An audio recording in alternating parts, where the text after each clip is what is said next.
Jain friends, coming to next topic. Next topic is democracy in Bangladesh. Bangladesh में लोकतंत्र. Bangladesh was part of Pakistan from 1947 to 1971. तो 1947 से 1971 तक बांग्लादेश पाकिस्तान का अंग था, है ना, उसका पार्ट था.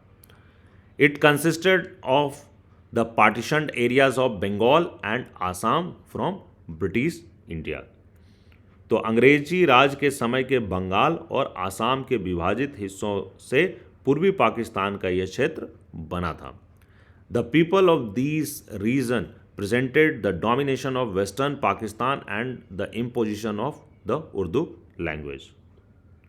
इस क्षेत्र के लोग पश्चिमी पाकिस्तान के दबदबे और अपने ऊपर उर्दू भाषा को लादने के खिलाफ थे. सो soon after partition they began protests against the unfair treatment meted out to the Bengali culture and language. तो पाकिस्तान के निर्माण के तुरंत बाद ही यहाँ के लोगों ने बंगाली संस्कृति और भाषा के साथ किए जा रहे दुर्व्यवहार के खिलाफ विरोध जताना शुरू कर दिया.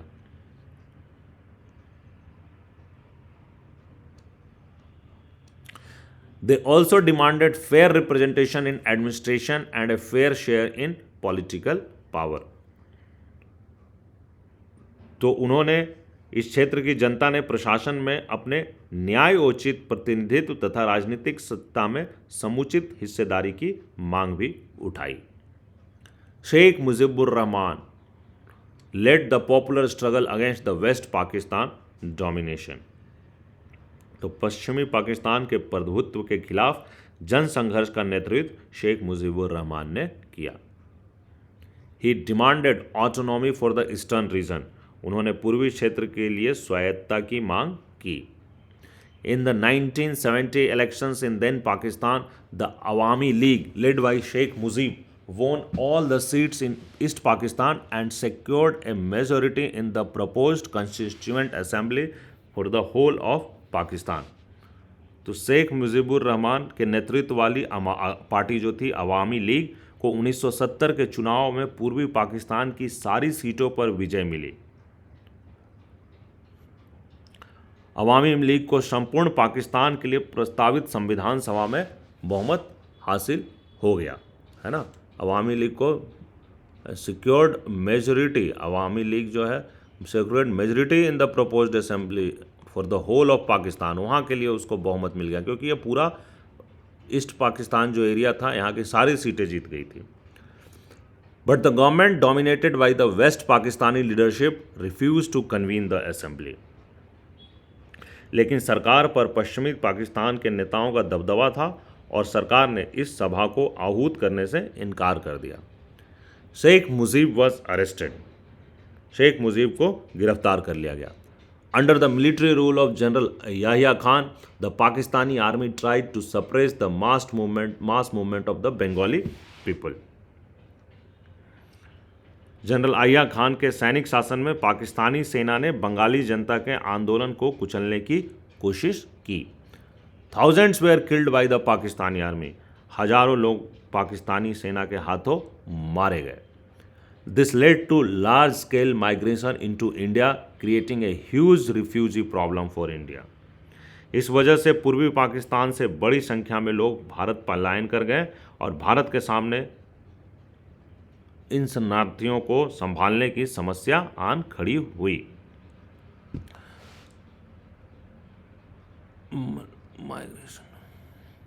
The government of India supported the demand of the people of East Pakistan for their independence and helped them financially and militarily. तो भारत की सरकार ने पूर्वी पाकिस्तान के लोगों की आज़ादी का मांग का समर्थन किया और उन्हें वित्तीय और सैन्य सहायता दी. This resulted in a war between India and Pakistan in December 1971.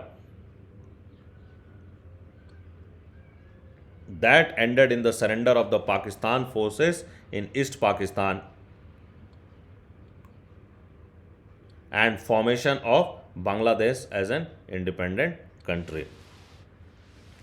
तो इसके परिणाम स्वरूप 1971 में भारत और पाकिस्तान के बीच युद्ध छिड़ गया. युद्ध की समाप्ति पूर्वी पाकिस्तान में पाकिस्तानी सेना के आत्मसमर्पण तथा स्वतंत्र राष्ट्र बांग्लादेश के निर्माण के साथ हुई। इसके साथ यह युद्ध समाप्त होता है। So Bangladesh drafted a constitution declaring faith in secularism, democracy and socialism।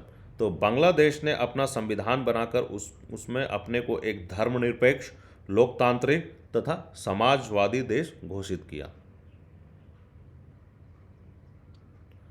However, in 1975, Sheikh Mujib got the constitution amended to shift from parliamentary to presidential form of government। बहरहाल 1975 में शेख मुजीबुर रहमान ने संविधान में संशोधन कराया और संसदीय प्रणाली की जगह अध्यक्षात्मक शासन प्रणाली को मान्यता दी। Shift from parliamentary to presidential. He also abolished all parties except his own the Awami League. तो शेख मुजीब ने अपनी पार्टी अवामी लीग को छोड़कर अन्य सभी पार्टियों को समाप्त कर दिया। This led to conflicts and tensions. तो क्या इससे तनाव और संघर्ष की स्थिति पैदा हो गई? होनी भी है दोस्तों, लाजमी भी है। In a dramatic and tragic development he was assassinated in a military uprising in August 1975। तो 1975 के अगस्त में सेना ने उनके खिलाफ बगावत कर दी और नाटकीय तथा त्रासद घटनाक्रम में शेख मुजीब सेना के हाथों मारे गए। The new military ruler Ziaur Rahman formed his own Bangladesh National Party and won elections in 1979। तो नए सैनिक शासक जियाउर रहमान ने अपनी बांग्लादेश नेशनल पार्टी बनाई और 1979 में चुनाव में विजयी रहे। He was assassinated and another military takeover followed under the leadership of Lieutenant General H.M. Irshad। तो जिया उर रहमान की हत्या हुई और लेफ्टिनेंट जनरल H.M. इरशाद के नेतृत्व में बांग्लादेश में एक सैनिक शासन ने बागडोर संभाली। The people of Bangladesh soon rose in support of demand of democracy. लेकिन बांग्लादेश की जनता जल्दी ही लोकतंत्र के समर्थन में उठ खड़ी हुई। Students were in the forefront, है ना, और इसके आंदोलन के फोर फ्रंट में सबसे आगे जो छात्र आंदोलन है ना, इन आंदोलन में छात्र सबसे आगे थे। Ershad was forced to allow political activity on a limited scale. तो इससे बाध्य होकर जनरल इरशाद ने एक हद तक राजनीतिक गतिविधियों की छूट दी। He was later elected as president for 5 years। और इसके बाद के समय में जनरल इरशाद 5 सालों के लिए राष्ट्रपति निर्वाचित हुए। Mass public protests made Ershad step down in 1990। और जनता के व्यापक विरोध के आगे झुकते हुए लेफ्टिनेंट जनरल इरशाद को राष्ट्रपति पद 1990 में छोड़ना पड़ा। इलेक्शंस वेयर हेल्ड इन 1991 और 1991 में फिर से वहां चुनाव कराए गए।